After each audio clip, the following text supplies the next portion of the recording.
All right, here we go. 3, 2, 1. Welcome to Pop Sports.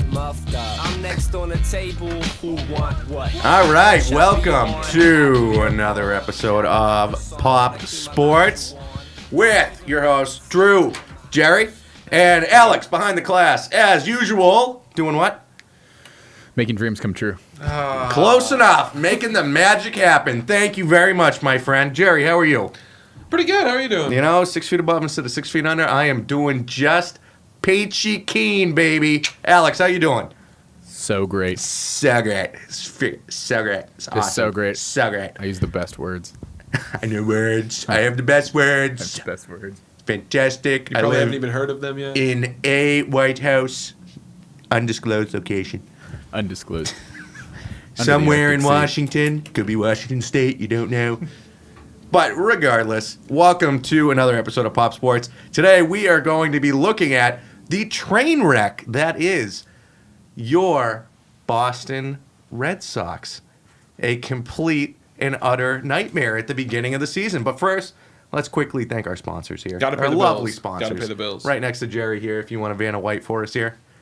Thank you very much. So, first up, we have Bellman Jewelers, located at 1650 Elm Street, because at Bellman Jewelers, it's a matter of trust. It's always a matter of trust, Jerry. Always a matter of Always trust. a matter of trust. Always a matter. Always.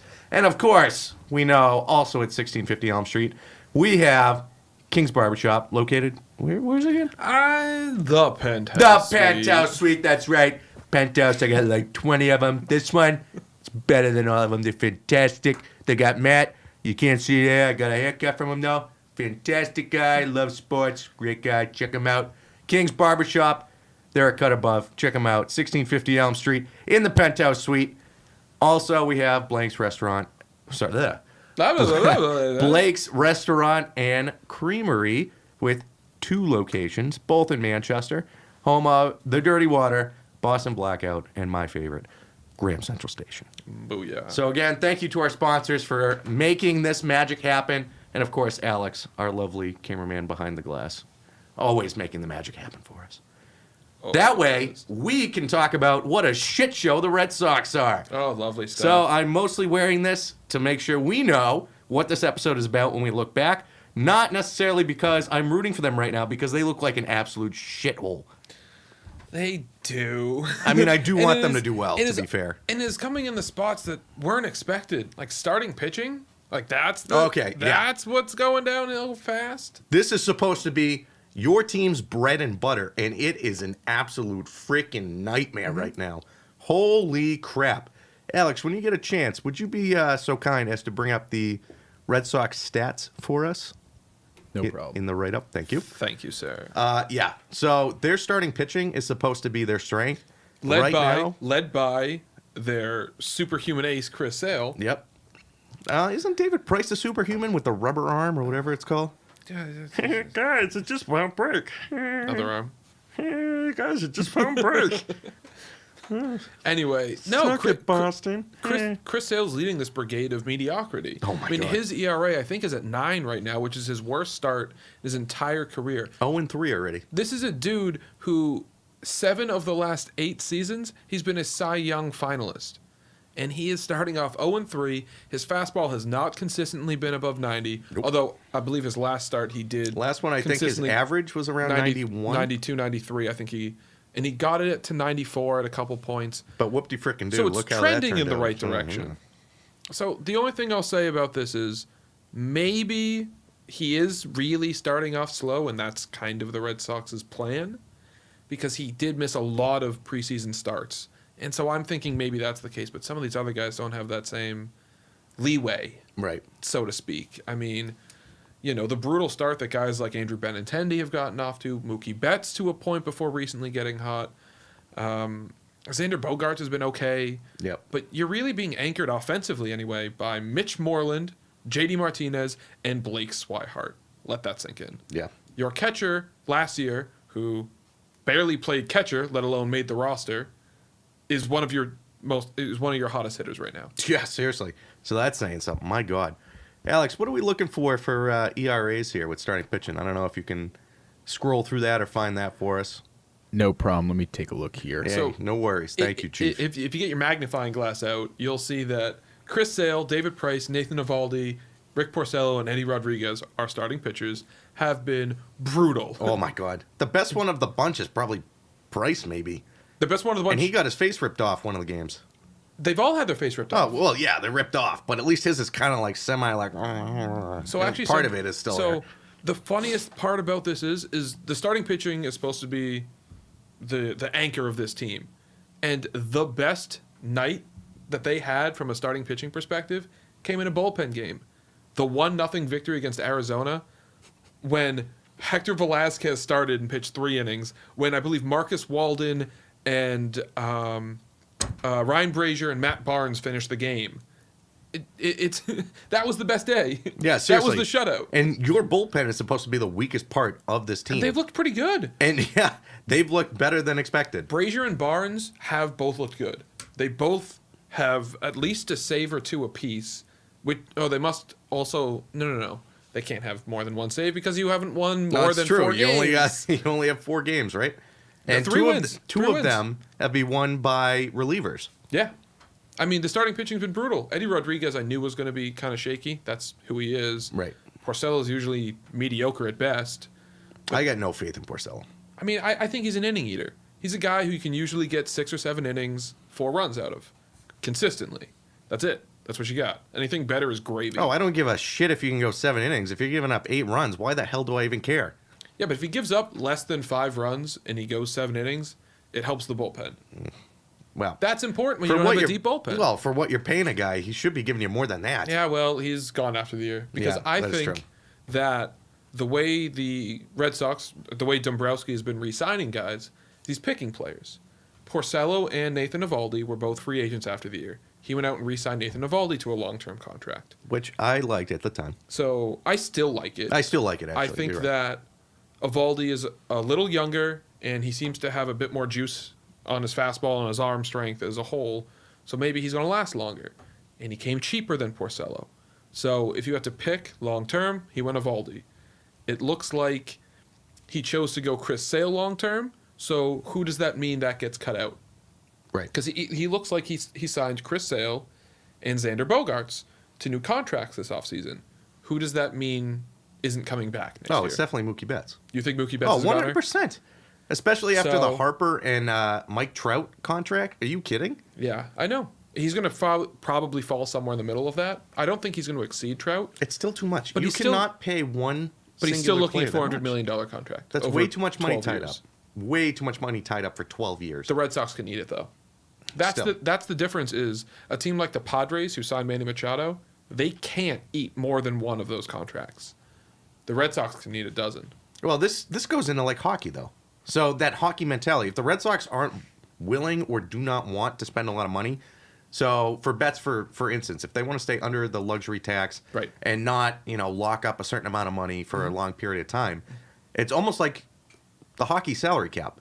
So it's one of those arguments where, okay, do you want Connor McDavid for $12 million or do you want 4 really good players at $4 million? So in hockey, you can get away with ponies. You have to get horses in baseball. You need star power. That's how But you still, win. you going to put all that money into just one position? Yes. No. Absolutely. No. When Mookie Betts is that good, I would Mookie much Betts is a rather top- have Mookie Betts 3 is a very top good players 3. than 1 all-star. Mookie Betts is a top 3 non-pitcher in the league. I'm still Behind not paying that money. Mike Trout, and I don't even know who's arguably better than him outside of Trout. Oh, he's supposed to be a Gold Glover, and he's been making mistakes left and right this season So already. he made one mistake defensively.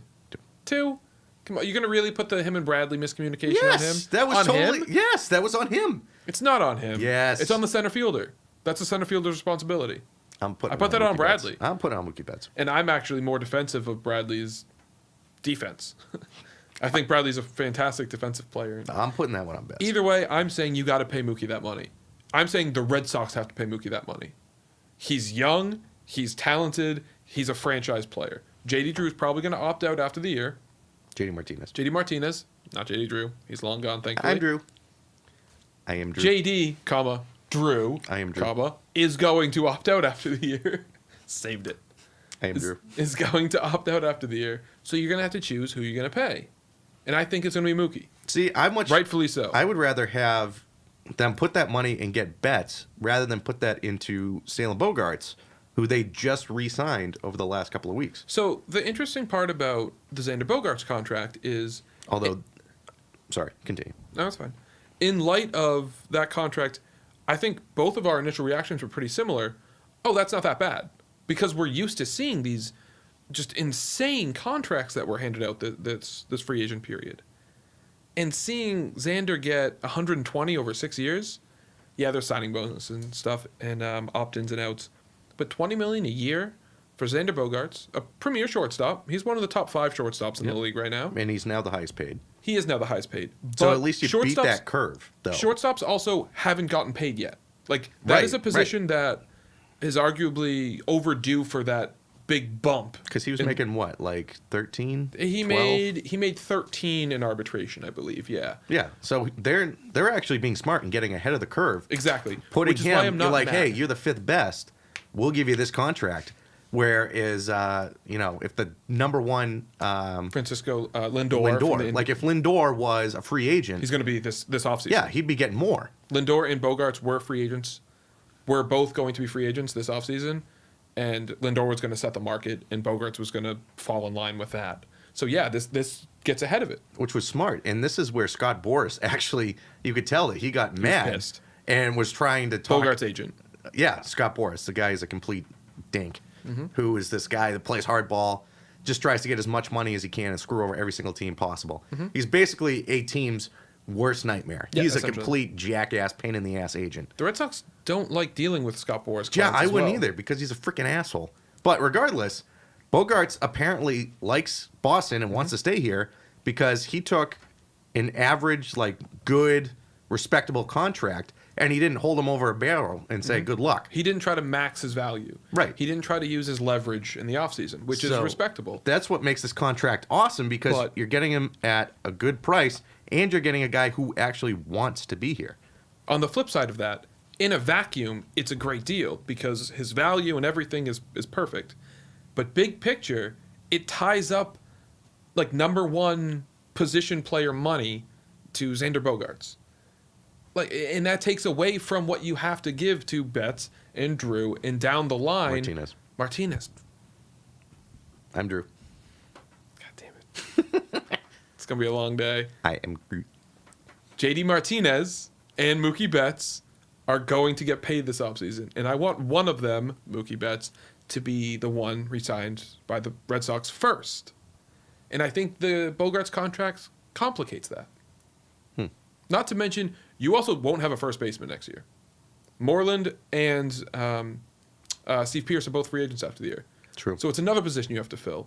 If Dustin Pedroia doesn't come back healthy, that's another position you have to fill next year because Brock Holt's a free agent and Eduardo Nunez are free agents. And there's nobody in your system because Dombrowski traded them all away for a lot of shitbags. So you're looking at Zue Lin and Sam Travis on the right side of your Woo! field.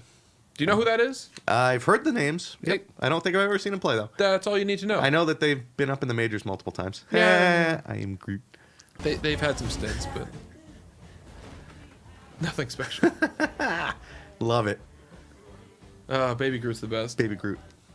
But- I am Drew. Ah! Nice touch, Alex. Well done. Making the magic happen. You're welcome, sirs. It's always about making the magic happen. Love it. But that's why that Bogarts contract bothers me. Is you already have, I believe, $170 million tied up into guys just locked into guaranteed deals next year. Yeah. And that doesn't include, anyone you want to bring in. That's a lot of money tied in to guys you just have now, just with raises. Yeah. Well, I mean, that's the cost of having young talent. You have to pay them. Well, Yeah, look at the core of their team. One of the problems is we don't have any more young talent. We don't have anyone to replenish. Right. They don't have anybody in the pipeline because anybody that was in the pipeline that was good, they now have in the majors. Yeah. So now they have no one. So Four prospects became Chris Sale. Yep. You got to say a prospect became Nathan Eovaldi. Like in so many trades You that gave happened, away Travis Shaw and prospects for Tyler Thornburg. Yep. And prospects. which has been a bust. You gave Major up. bust. You gave up 4 top end prospects for Craig Kimball. Major Craig bust. Kimbrell for a couple years. Well, not a major bust, but now he's already gone. So now you're down. And you could argue, did he really help you win that World Series? Not at all. I mean, he may have saved you a couple of games, but you won 108 games. Well, if he you was- didn't have Craig Kimbrell and you lost like 12 games because you didn't have him, he's So, still making the playoffs. He was very important in getting to the playoffs. He was not a playoff performer, Right. but he got us there. Right. That was his role, and he did that over the course of a few years. So is that worth giving up all those prospects for? Seeing that Travis Shaw is now like a Gold Glove total infielder playing second base for the Brewers, which Nope. kind of a problem for us right now. Yep. Yeah, I'm thinking that's a pretty shitty, Yeah. So shitty trade. They're in a little. Actually, Travis Shaw wasn't for Craig Kimbrell.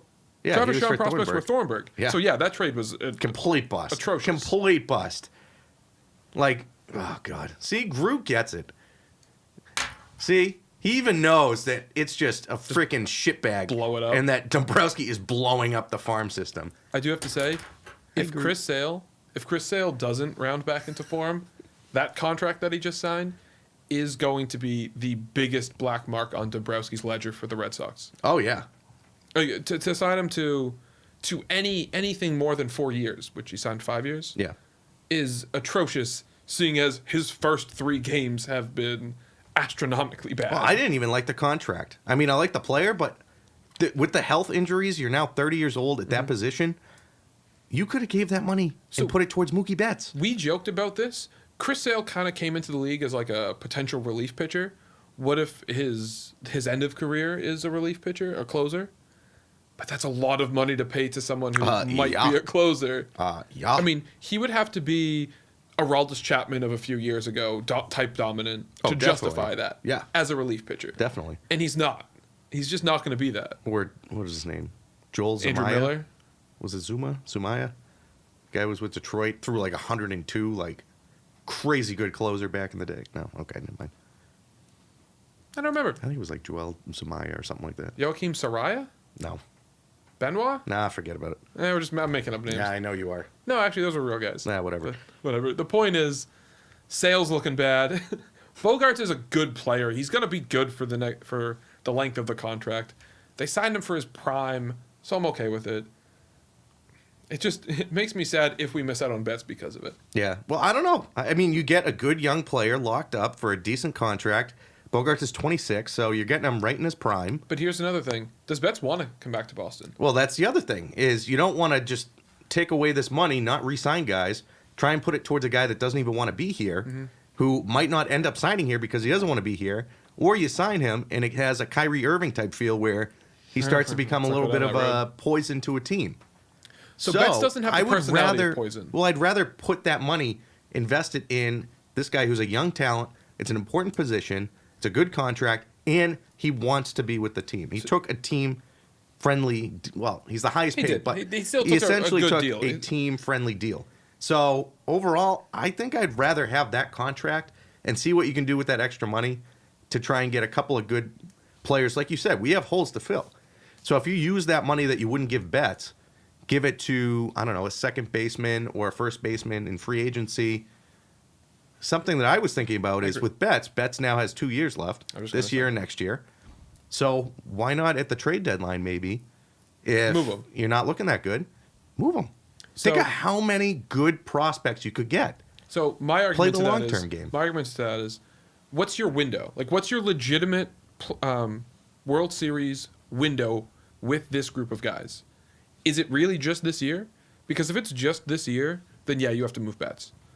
You could even argue to move Martinez. I would say 4 years. I'd say they have a 4-year 4 window. years? Well, based on their contracts, I don't think so. You don't think so? Based on the current structure of their contracts, you Does have some Benintendi uncertainty. had a long-term Yeah, contract he's yet? fine. He's in arbitration for 4 more years. Yeah. So I would Devers say is 5 more years. Yeah. I would say you have a 4-year window. But the money you're tying up with potential contracts now to who they have and potential big money deals to Martinez and Betts, you don't have. You're not able to sign an upper level first baseman. Like Jose Abreu, I think, is going to be a free agent next year. He's a good first baseman for the White Sox. He's out of your price range now. Whereas if you don't sign Betts or Bogarts or Sale, he's absolutely in your price range. That's why I thought trading Sale would have made more sense than trading Betts. Yeah, My whole thing was 2 years. This year and next year with this current core is your world championship window. see, I'm always I say somebody ride that it looks. out. I say you ride it out. You don't trade Betts. You try to sign Martinez, and then you try to re-sign Betts the next year. Like, just wait it out. Don't trade anyone. I don't know why, but I'm always looking at the long term. I'm always trying to play the role of the GM. So, like, people have made this comparison. Do you want, let's see, what is it? Oh, like, on the radio, a lot of times, with the Patriots, for example, people will say... the Garoppolo versus Brady. Do you want Garoppolo for 10 years or Brady for 2? Do you want to try and load up and try and win another 1 or 2 with Brady now, or do you want to try and get younger talent to build around, like a quarterback in the draft with your 32nd pick? Right. Trade for Rosen or something like that, or do you want to use that capital and try and get players to help Brady right now? When you're the Red Sox, it's win now. Constantly win now. You have one of the biggest payrolls in baseball. You can spend the most. You pay the most. Everything is win now. So that's why I think you hold on to it. Hold on to everything. Well, this is and where... if guys start to suck and you can move them later on, and you worry about 2 years from now in 2 years. Well, this is where it gets a little tricky because John Henry owns 2 sport franchises. Right. He owns the Red Sox in Boston, and he also owns the Premier League team Liverpool in England. So if you look, over the last few years, if you look at the books and the payrolls, if he's paying a lot for the Red Sox one year, the spending for Liverpool goes down and vice versa. So this is where it can get tricky because he might not want to pump a lot of money into the Red Sox because he wants to make sure that he has a good football club over in England. So it gets real tricky, and I think that is a major factor into how much the Red Sox end up spending. I argue that with the current luxury tax rules, you can really only spend over the luxury tax line 3 years before the penalty becomes outrageous. So I think in baseball, you go 3 years over the line, and then that 4th year you drop out. You sell off, you make sure you're under the line. And I think that's the year he spends big at Liverpool. Probably. And this is going to be the 3rd year of over the line, in which case next year is the I don't want to say tank year, but it's the year that you sell off the big prospects and you get some returns. Or you sell off your big veterans for some returns. I just don't think Mookie is the veteran you sell off. Because he's someone who can last this championship window, a rebuild year, and the next championship window. Hey, I'm all about, if he's going to stay here long term, then fine. If he wants to be here long term and you can get him long term, fine. Figure it out. But I'm not going to take that gamble and risk blowing the whole system up. For Mookie Betts, I am. For Mookie Betts, I'm willing to risk it all. Look at him in the playoffs. What did he do in the playoffs and the championship run? What did he do to get us there? He was only like almost a Triple Crown winner. He is almost an MVP winner every year. Oh, wait, he did win an MVP. Did he win a Gold Glove? He did. Hey, I'm just saying, man, he did nothing in the playoffs. So, I mean, if you're going to pay a guy that much money, he's got to perform in the regular season and the playoffs. I'm not disagreeing with that. Well, the last playoffs, too, he didn't even do that much, I don't think. He came round towards the end. But, I mean, for a guy that isn't that reliable in the playoffs, I don't think he should be, even though he's obviously a freaking dominant MVP caliber in the regular season. Triple Crown MVP candidate perennially, seemingly. But what's the whole point of the season? To get to the playoffs. If you don't perform in the playoffs, why are you being justified to get all that money? So if he carries us to the playoffs, but he's okay in the playoffs, he's not worth the money? Well, I mean, it should be hurting his financial stock. I agree with that to a point, but Like, then I mean, you could Brady- also say that what's Mike Trout done? Mike Trout hasn't won a playoff series. I don't think Mike Trout's won a playoff game. Has it even been to the playoffs? Yes. Oh, well. So, I mean, like, are you going to hold that against him? I mean, there's more factors, is all I'm saying. And I think that Mookie Betts is fine. I'm not worried about Mookie Betts in the playoffs. I'm worried about the Red Sox getting there this season. Oh, well, But- now. Yeah. But Well, Mookie Betts, I'm not worrying about. I'm paying that guy. I want him here for his entire career. And I want his number in right field. it would be nice, but I don't think with the money he's going to be asking, he's going to stay here. I think if he wants to come here, Dombrowski's going to make it happen. Yeah, I think he's going to want the paycheck. He doesn't care where he goes. To a point. I think he's going to be. He's not going to Machado. He's going to be a mercenary for a contending team. You really think he's to a contending team? Well, like See, a that's team the that's line. not like a complete shitbag. Yeah, but I don't like think he's not gonna going to be going down to freaking Baltimore for Right. getting a ton of money. But if he gets a sniff if somebody like Oakland or Seattle or something is going to shell out all that money, yeah, he's definitely going to go there. I don't know, man. I think he's going to have a small list. And it's going to be these teams because they give him the best championship hopes, the most money, and the best other things that are on his list. And I think it's only going to be a few teams. Based on his personality, I don't see him being like I need to be in California making the most money so I can work on my image. It's not exactly a baseball thing, you know? Yeah. Well, I don't see him as a big need to be a West Coast guy. Oh, no, I just threw out those teams. It doesn't have to be West Coast. Okay, they were both West Coast. I know. That's fine. I just popped in my head of like playoff kind of teams. Gotcha. But Fair enough. I was like, fringe. Well, the Mariners are freaking killing it this year. But Yeah, I know. Well, speaking of which, before we end the show, we're going to take another quick look here at the Red Sox train wreck that is the 2019 season so far. It's a freaking nightmare, Jerry. This is a freaking shit show. So, oh my God. What exactly about the train wreck do you want us to talk about? We talked I don't about know. pitching. We talked the a little pitching. bit. Well, here is a glaring stat that I actually thought was, really sad and actually kind of funny at the same time. Do you know what their run differential is I do not. through the first 12 games of the season? Can't say that it's good. Minus 28. Yeah, it's not good. Minus 28 run differential. Your not starting good. pitching has sucked, and your offense hasn't been doing much better. Mitch Moreland's been pretty good. Oh, yeah. So one of the games you won was 1-0. Mitch So, Moreland solo awesome. home run. Yeah, Mitch Moreland is your best player so far through 12 games. JD Martinez is a close second. Other than that, Blake Swihart. and Blake Swihart. Like, Swihart's crushing Mookie it. Betts hasn't been doing He's been shit. solid. He's been better as of late. Bogarts hasn't been doing shit. He's been okay. He hasn't been great. Like, Benny's Benintendi hasn't been doing anything. So, I don't know. That is not a good start. Dustin And- Pedroia's back and healthy though. Oh, yeah, freaking who? The little leader's back. Oh, my God, yeah. Get that guy a freaking crutch. So Dustin Pedroia He's going to might be out actually there with fix. a freaking walker on second base. So Dustin Pedroia will at least shore up some defense. Eduardo Nunez is brutal at second base. Oh, that is true. Absolutely brutal. That is true. Having any semblance of a second baseman there, and he kind of fixes the bottom third of the order.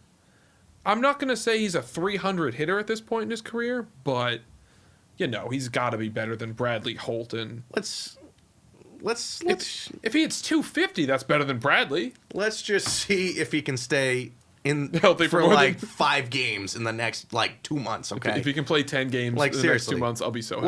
Let's take a freaking back seat here. Let's just see if he can stay on the field for 3 games in a row. I mean, I'd be stoked. Like, oh my God. Oh, But- he won't play 3 games in a row. Oh no, absolutely not. He'll be lucky if he gets 2 games a series. But I mean, well, another thing too was they got absolutely destroyed by the Mariners.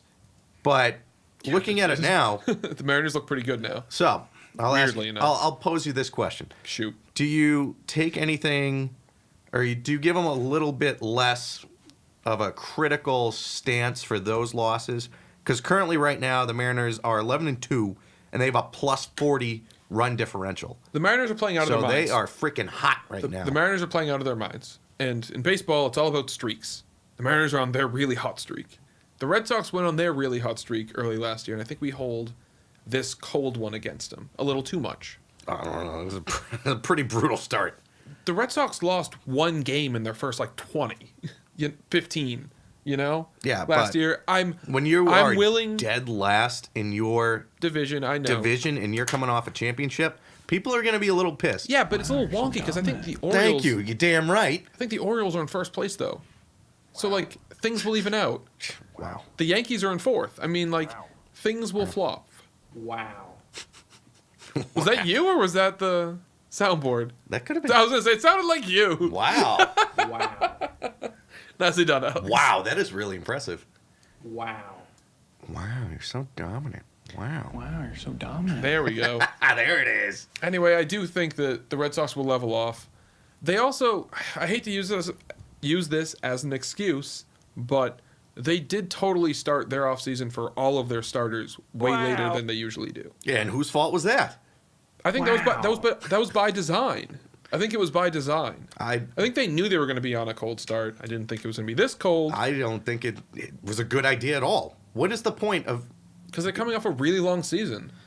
dude? A lot of them have injury concerns. It looks Pedroia like they're has injury playing in concerns. it looks like they're in preseason mode currently still. I know, and I'm saying that's why I'm starting to worry. Yeah. Like this is My this panic like, is at a 7 out of 10 right now. I'm at a 5, and the reason why is because they have like 2 more series. If they don't show up in the next 2 series, then I'm going to officially worry about the Red Sox this year. But I do think that this was by design. They were going to start cold. I think they were hoping to go 500 throughout the first few series, and they dropped that. But pump the brakes on it. They started late. They had a really long season. Yeah, they're still in preseason mode. Because we don't want to throw at Chris Sale's arm yet, which looks like that might already happen. Yeah, seriously, my God. But I think the point was don't work everyone up in April, May, when August, September is the really important part of the regular season, and then from there on, go crazy. I don't know. I mean, my last kind of concluding shot is, or take, would be the fact that they're just not playing sharp baseball at all. Mm-hmm. They're having errors left and right. They look like a complete shitstorm out there. Mm-hmm. And you already have the manager who's getting overly defensive. You got You got Brock Holt, who's like basically I don't know if it was a tweet or posting something that was like basically telling people like, hey, calm down, blah, blah, blah. I mean, you have these guys who are already wicked defensive. Mm-hmm. They're coming off like this absolute train wreck of a West Coast start.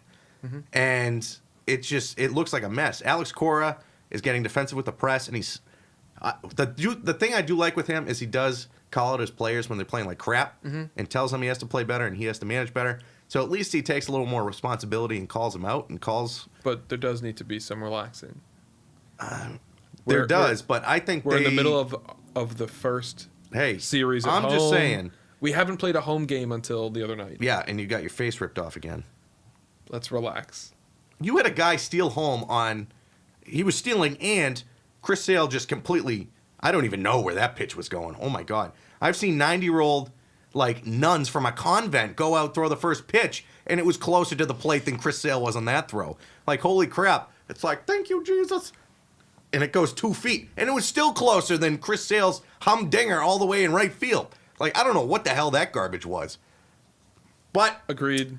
I'm saying that I don't know where their focus is, but somewhere it's up their ass, and they got to wake the hell up because they just look like trash right now. Nope. And to me, still preseason mode. Give it a little bit. Wait till the end of the month. See where they're at. Yeah, well, It's all about peaks and valleys. And they're Well, valleying right now. I guess. I mean, we'll have to see. We'll have to see. Nowhere to go but up. That's true. I guess if you're buying stocks, buy now because they're all the way down at the bottom. I buy. So, yeah, we'll see. Alex, do you have any thoughts on the Sox before we conclude here? Anything that you want to throw in there that we haven't? You know, I just have so many thoughts, but I just feel like I'm just going to take up too much time. You know And we're what? working on that new short program. We and are. I'm just such a talker. That's true. You are That such it's a just talker. too dangerous, I So think. true. You Yeah. talk way too much. It's scary. So That I is think true. it's better if we just outro. All right. Well, before we head off, important message for you. Also, always make sure to check us out on Spotify, Castbox, Castbox, that was the other one, Facebook, Facebook, YouTube, iTunes. and now iTunes. iTunes as well. We also now have a Patreon page. Patreon. Thank you, Alex. So for Patreon, it's patreon.com/popsportspodcast. So now you get exclusive content. You get to see things that we cannot put on our public page, Right. because of rights and all that stuff. There's some funny stuff up there. You might want to check it out.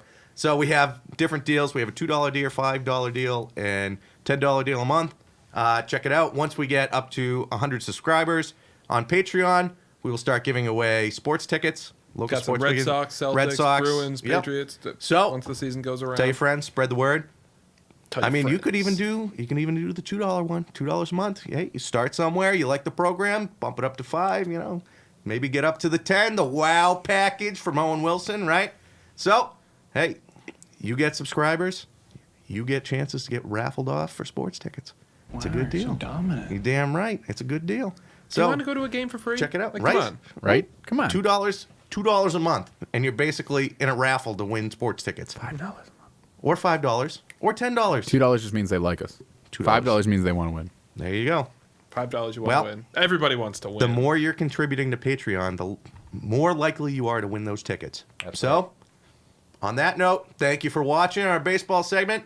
We'll take a look at the Sox in maybe a week or two, see how their progress is, see Maybe if I'm 4. right, see if Jerry's right. So we'll take a look at this flaming, steaming bag of crap later on. And that's the way that cookie crumbles. They'll be amazing. Thank you for joining us.